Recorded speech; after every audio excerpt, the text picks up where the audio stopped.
Hello hello मेरे प्यारे प्यारे दोस्तों, आपका मेरे चैनल में स्वागत है। मेरे चैनल का नाम है रजनीकांत सिन्हा।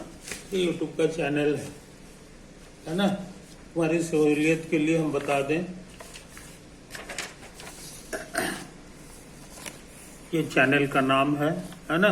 कैनरा बैंक का अकाउंट नंबर है। तुम्हें सेंड करना है 100 रुपया पर 10 वीडियो। 10 वीडियो देखो और 10 और इतना पैसा 100 रुपया जो है हमें सेंड कर दो। ऑनलाइन पेमेंट करना है, ये चीज। लेक्चर कौन देगा? रजनीकांत सिन्हा। कितना पढ़ा लिखा हुआ है? तो MSc, gold medalist, PhD, author of 5 books, सबके सब दुनिया की सबसे बड़ी कंपनी स्प्रिंगर जर्मनी से पब्लिश हुई है ना। तो इतना काबिल आदमी जो है तुम्हारी सेवा में लगा हुआ है, तुम्हारा रिजल्ट शानदार होगा, है कि नहीं। हिंदुस्तान का सबसे क्वालिफाइड टीचर तुम्हारे हवाले है, तुम्हारी सेवा में है।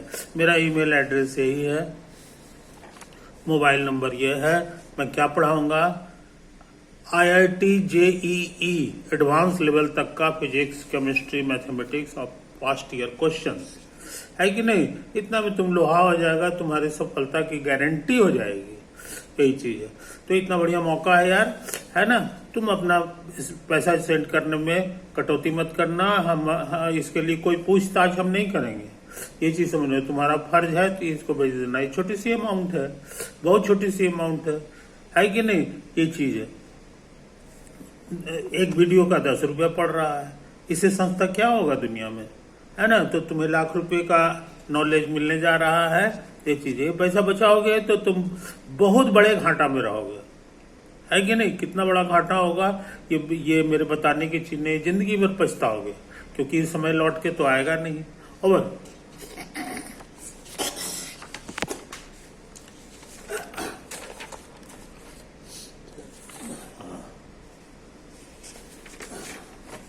अब देखो हम क्या करने जा रहे हैं, है ना। Concepts of physics, chapter number 5, ये न्यूटन्स लॉ के बारे में। न्यूटन लॉज के बारे में। ऑब्जेक्टिव 1 से लेके ऑब्जेक्टिव फर्स्ट, इसमें सिंगल चॉइस क्वेश्चन है। क्वेश्चन नंबर 1 से लेके क्वेश्चन नंबर 10 तक हम कर चुके हैं। आज मेरा प्रोग्राम है क्वेश्चन नंबर 11 करने का, है कि नहीं। तो ये तो बात है मेरे दोस्तों, यही बात है। अच्छा, अब आगे बढ़ने से पहले एक छोटी सी बात हम कहना चाह रहे हैं, जिससे तुम्हारा जो है तुम्हारा सोचने का जो तरीका है ना, उसमें थोड़ा सा फर्क पड़ जाएगा। ये किसी किताब में लिखा हुआ नहीं है, मगर मेरी बात मानोगे तो ये फायदा होगा, है कि नहीं। वो क्या है सो समझ लो, उसके बाद हम क्वेश्चन की बात करेंगे। वो है नॉर्मल फोर्स के बारे में,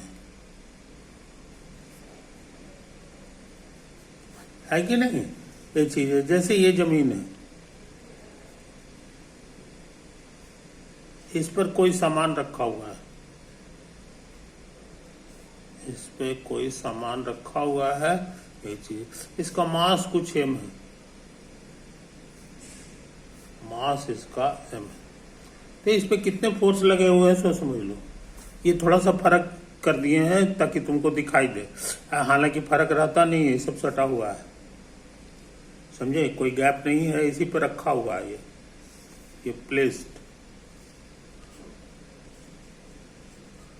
placed on the surface, या स्मूथ सरफेस कर लो, स्मूथ।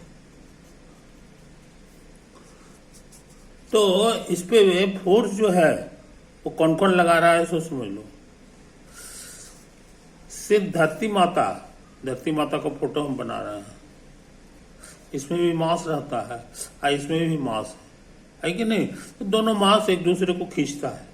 ये सटा हुआ नहीं रहता है, दूर है फिर भी खींच लेगा।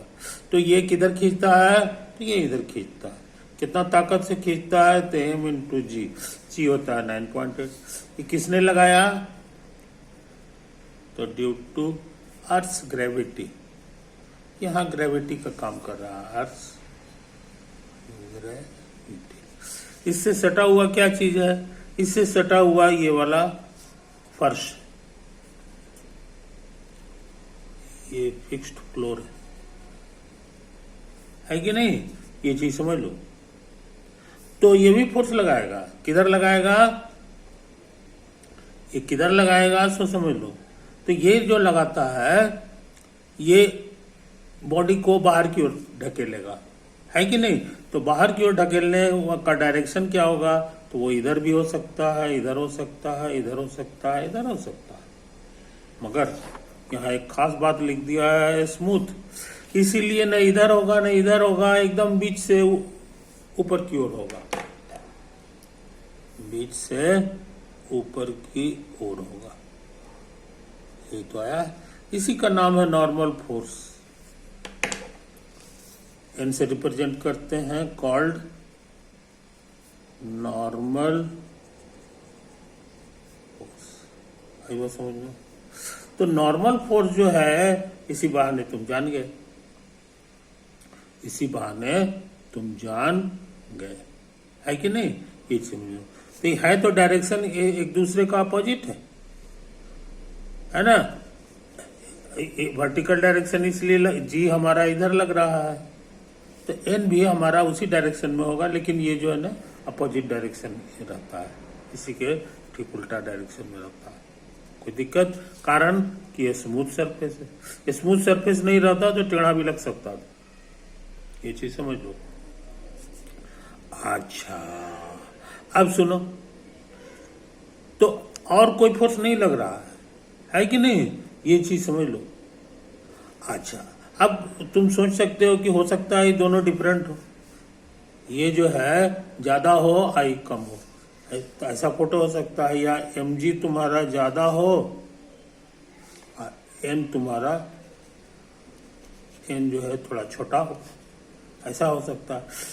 तो अगर ऐसा समझोगे तो इसका रिजल्टेंट हो जाएगा नीचे की ओर।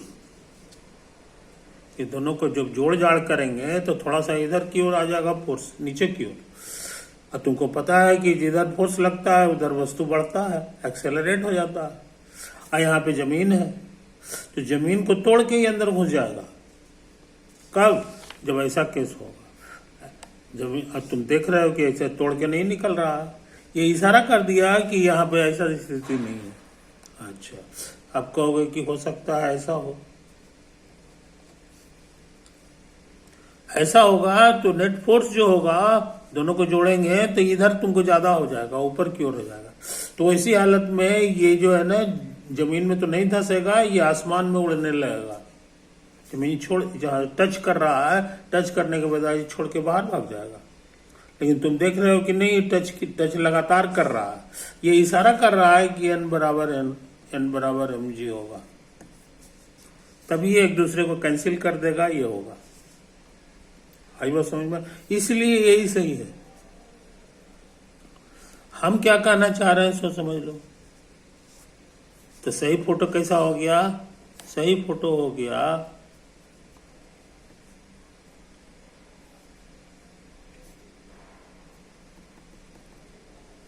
है ना, धरती जो है इधर खींच रही है mg ताकत से, और ये जो है ना लाल वाला जो है ये भी उतना ही बड़ा होगा, लेकिन ये अपोजिट हो जाएगा,